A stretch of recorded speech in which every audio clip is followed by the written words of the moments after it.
பக்தா, சாமி வந்துட்டீங்களா? உன் கடுமையான தவம் கண்டே யான் இங்கு வந்தேன். உனக்கு என்ன வரம் வேண்டுமோ கேள், யான் தருகிறேன். கடவுளே, ரொம்ப நன்றி கடவுளே. என் கூட இருக்கிறவங்க, என் மனசுக்கு நெருக்கமானவங்க எல்லாரும் என்கிட்ட ஒரு மாதிரியும் மற்றவங்க கிட்ட என்னை பற்றி வேற மாதிரியும் பேசுகிறாங்க. அதெல்லாம் என்னைக்கோ ஒரு நாள் நான் கேள்விப்படுறப்ப என் மனசு சுக்கு நூறா நொறுங்கி போயிடுது கடவுளே. ஸோ மற்றவங்க என்னெல்லாம் மனசில் நினைக்கிறாங்களோ அதை நான் தெரிஞ்சுக்கணும். அந்த வரம் எனக்கு கொடுங்க கடவுளே. அப்படியே ஆகட்டும்.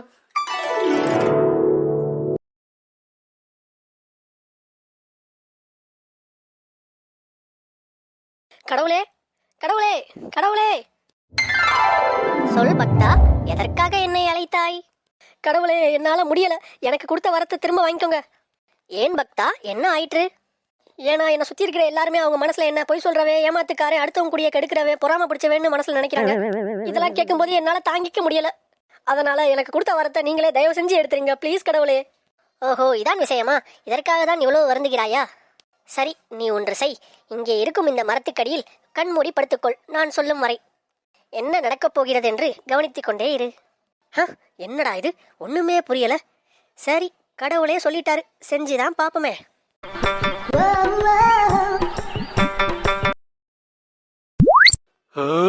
யாரா அவன்? நம்மளை விட பெரிய குடிகார பயலா இருப்பான் போல. இந்த மொட்டை வெயில்ல குடிச்சிட்டு படுத்து கிடக்காம பாரு. யாரா அவன்? நம்மள மாதிரி பெரிய திருட்டு பயலா இருப்பான் போல. நைட்டு ஃபுல்லா எங்கேயோ திருடிட்டு பகல்ல தூங்கிட்டு இருக்கான் போல. சரி சரி, நமக்கு எதுக்கு வம்பு, நம்ம தொழில பாப்போம்.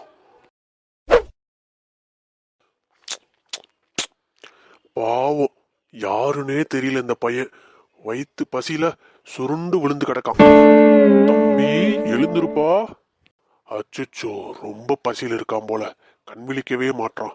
சரி, அந்த பக்கமா இருக்க கடையில இவனுக்கு ஏதாவது வாங்கிட்டு வந்து கொடுப்போம்.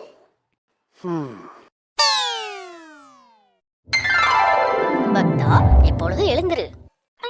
கடவுளே, பார்த்தாயா, உன்னை பற்றி ஒவ்வொருவரும் அவரவர் கோணத்தில் அவர் பார்ப்பதை வைத்துக் கொண்டு பேசுகிறார்கள். இனியாவது மற்றவர்கள் உன்னை பற்றி பேசும் விமர்சனத்தை பொருட்படுத்தாதே. ஒவ்வொருவரின் பார்வையிலும் ஒவ்வொரு புரிதல் இருக்கும். இனியாவது இதையெல்லாம் கண்டுகொள்ளாமல் உன் வெற்றிக்கான பாதை எதுவோ அதை நோக்கி ஓடு. வெற்றி நிச்சயம் உன்னை வந்து சேரும். ரொம்ப நன்றி கடவுளே. ஜெயம் ரவி உண்டாகட்டும். இன்னையில இருந்து மத்தவங்க என்னை பத்தி என்ன பேசினாலும் அதை கண்டுக்காம ஏன் வேலையை நான் பார்க்க போறேன். அப்போ நீங்க